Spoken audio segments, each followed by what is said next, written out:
Pues a Alberto Aparici no se le ha ocurrido otra idea más brillante que hablar del frío. No solo del frío, hablar de glaciaciones.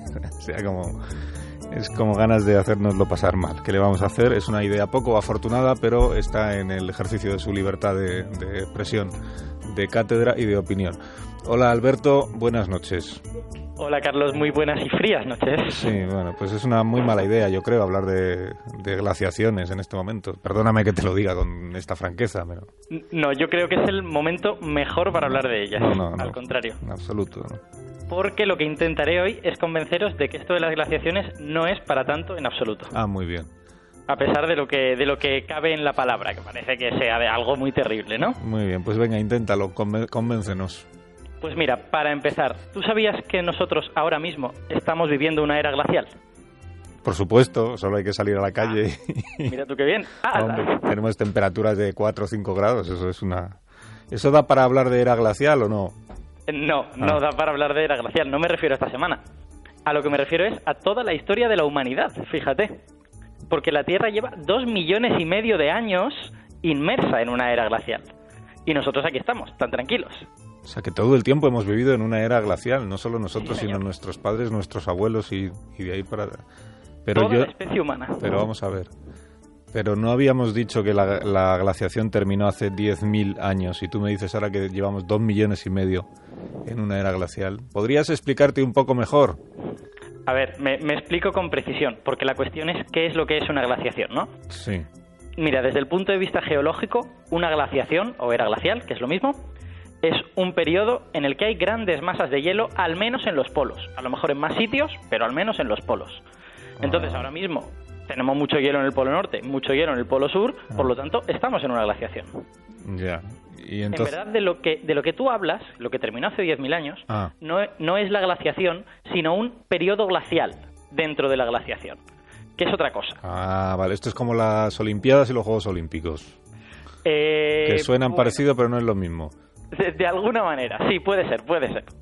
Porque fíjate, dentro de una glaciación no hace todo el rato el mismo tiempo, obviamente. Hay momentos en que hace más frío y hay momentos en que hace menos frío. Sí. Entonces, los momentos muy fríos, cuando el hielo sale de los polos y avanza hacia el ecuador, porque hace mucho frío en todo el planeta, eso se llama periodo glacial. Y eso es lo que terminó hace 10.000 años.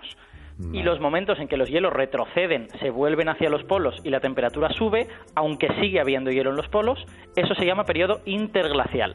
Ah, de acuerdo. Vale, entonces ahora mismo estamos en un periodo interglacial, pero eso es. Dentro de esta glaciación que nos ha acompañado siempre.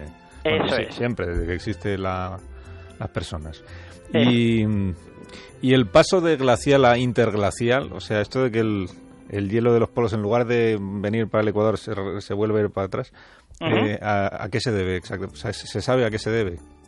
Bueno, los mecanismos no están entendidos al 100%, porque tiene que ser una combinación complicada de elementos. Pero sabemos que uno de esos elementos, uno de los más importantes, son cambios en la órbita de la Tierra. ¿Cambios en la órbita? Cambios en la órbita, sí señor. No, pero no quiero decir que la Tierra se salga de su órbita ni ninguna de estas cosas, ¿no? Menos mal. Lo que quiero decir es que nosotros nos imaginamos los movimientos de la Tierra de una manera muy simple. Nosotros nos creemos que simplemente gira sobre sí misma y gira alrededor del Sol. Y en realidad es más complicada la situación. O sea, en realidad la Tierra tiene al menos una decena de movimientos. Lo que pasa es que la gran mayoría son muy lentos. Suceden en el rango de miles o decenas de miles de años. Entonces no lo notamos. No nos damos cuenta a no ser que miremos a cosas del pasado lejano, ¿no? Ejemplo de cosa que le pasa a la Tierra. La órbita de la Tierra, tú sabes que es una elipse, con el Sol en uno de los focos, ¿no? Sí. Bueno, pues esta elipse se va abombando y se va estirando, se va haciendo más elipse y más círculo periódicamente, con una periodicidad de unos 100.000 años aproximadamente. Esto se debe a la influencia de Júpiter y Saturno. La gravedad de Júpiter y Saturno pues tira de la Tierra y hace que la órbita de la Tierra se deforme con esta periodicidad tan grande, ¿no? 100.000 años. O también el eje de rotación de la Tierra. El eje de rotación de la Tierra está inclinado, que es lo que hace que tengamos estaciones, es lo que hace que haya momentos del año en que el día es más largo y otros en los que la noche es más larga. Bueno, pues este eje de rotación se inclina y se levanta también en un ciclo cada 41.000 años. Entonces, todos estos movimientos afectan a las estaciones. O bien las hacen más largas, las hacen más cortas, las hacen más extremas, con un sol más caliente, más moderadas. Y esto, a su vez, es lo que afecta a los hielos acumulados en los polos, ¿no? Cuando uno tiene estaciones más extremas, los hielos avanzan más en invierno, ¿no? Entonces, estudiando los cambios en la temperatura de la Tierra en los últimos millones de años, cosa que podemos hacer viendo hielos antiguos de la Antártida o viendo sedimentos del fondo marino, hemos encontrado que la alternancia de periodos glaciales e interglaciales coincide muy bien con estos ciclos de los movimientos de la Tierra. Aunque la coincidencia no es completamente perfecta y todavía hay cosas que no entendemos del todo bien. Pero la clave tiene que estar en estos ciclos amplificados por otras cosas que todavía estamos investigando. Uy, qué complicado es todo. Yo pensaba que la Tierra solo sabía moverse de esas dos formas que tú dices. Y esto, pero si podemos predecir estas cosas viendo cómo se mueve la Tierra, esto que me acabas de explicar, sí. ¿Eso quiere decir que podemos saber cuándo vendrá el siguiente periodo glacial? Ah, la pregunta del millón. Si la ciencia puede predecir el futuro. Sí. ¿Y sí o no? No te escapes de la pregunta, que es buena la pregunta, pero ¿la respuesta cuál es? No me escapo. La respuesta es: no podemos estar seguros. Es decir, tenemos modelos, los modelos no son perfectos, todavía hay alguna duda, pero la gente confía razonablemente en ellos. Uh-huh.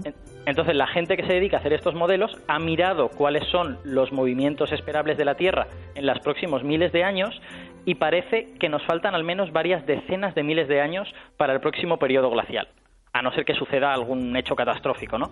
Hay muchos estudios que apuntan la cifra de 50.000 años, otros dicen 20.000 o 30.000, pero vamos, en cualquier caso, muchos miles de años con este periodo interglacial en el que estamos. 50.000 años es un margen, margen para librarse del próximo periodo glacial. Lo es. Me quedé con una duda antes. A ver, tú has dicho que una glaciación es cuando hay mucho hielo acumulado en los polos. Ajá. Pero lo has dicho como si no siempre fuera así. O sea, esto que nosotros conocemos no ha sido una situación permanente o normal en la historia de la Tierra. Pues no, en absoluto.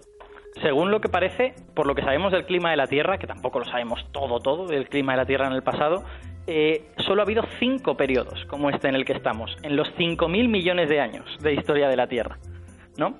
Esos 5 periodos se llaman las 5 grandes glaciaciones, ¿no? Esta en la que estamos ahora se llama glaciación cuaternaria, porque el periodo en el que estamos se llama cuaternario. Pero durante el resto de la vida de la Tierra posiblemente había muy poco o ningún hielo en los polos. A lo mejor solo había nieve en invierno que se fundía durante el verano, ¿no? En cualquier caso, las glaciaciones del pasado han sido largas, han durado decenas de millones de años en general. Hay incluso una que se cree que duró 300 millones de años. Sucedió hace mucho tiempo, cuando no había vida compleja en la Tierra, todo era vida unicelular. Se llama glaciación huroniana y es muy interesante porque se debió al efecto de las primeras algas, al oxígeno que emitieron las algas. Pero eso ya lo contaremos otro día, es una historia muy interesante. Vale, pero de esta glaciación, la que estamos viviendo ahora, ¿sí? ¿Podemos esperar también que sea bastante larga, entonces? Probablemente sí, porque comparativamente es una glaciación joven.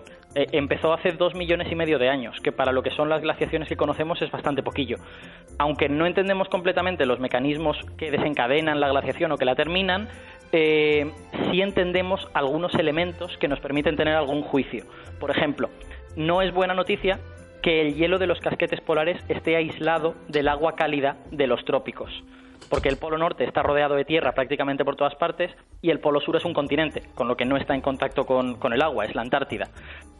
Así que esto nos hace pensar que la glaciación podría durar varios millones de años más hasta que esta situación geológica cambie, ¿no? Bueno, otra cosa sería que nosotros se nos fuese un poco la mano con el dióxido de carbono y acabásemos fundiendo los casquetes polares. Ya. Pero vamos, eso no es geología y esperemos que no pase, ¿no? Porque ya sabemos que estas cosas deberían pasar a lo largo de centenares de miles o millones de años y que pase en 100 años o en decenas de años, pues no es una buena noticia en ningún caso, ¿no? Así que... El problema no es que pase, sino que nos pase. Exactamente. Así que por ahora mejor nos quedamos aquí con nuestra glaciación. Sí, qué bien. Por muy glaciación que sea, yo creo que estamos razonablemente bien y además nos queda periodo interglacial para rato. Bueno, pero igual sería interesante probar uno de estos periodos sin glaciación. Te podías ir al Polo Norte y igual veías un poquito de nieve en invierno, pero Los dinosaurios, por ejemplo, vivieron uno de esos periodos. No. Había vida en el norte, en el norte y en el sur. Hay dinosaurios polares. Qué bonito poderte ir al polo con un dinosaurio a disfrutar de las buenas temperaturas que habría en ese momento. Igual no sobrevivías a ellas, pero seguro que sería más agradable que el frío este que estamos pasando. Efectivamente, estoy muy de acuerdo. Muy bien. Alberto Aparici, hasta la semana que viene. Cuídate. Un abrazo. Cuídate. Son las 9:02, 8:02 en Canarias.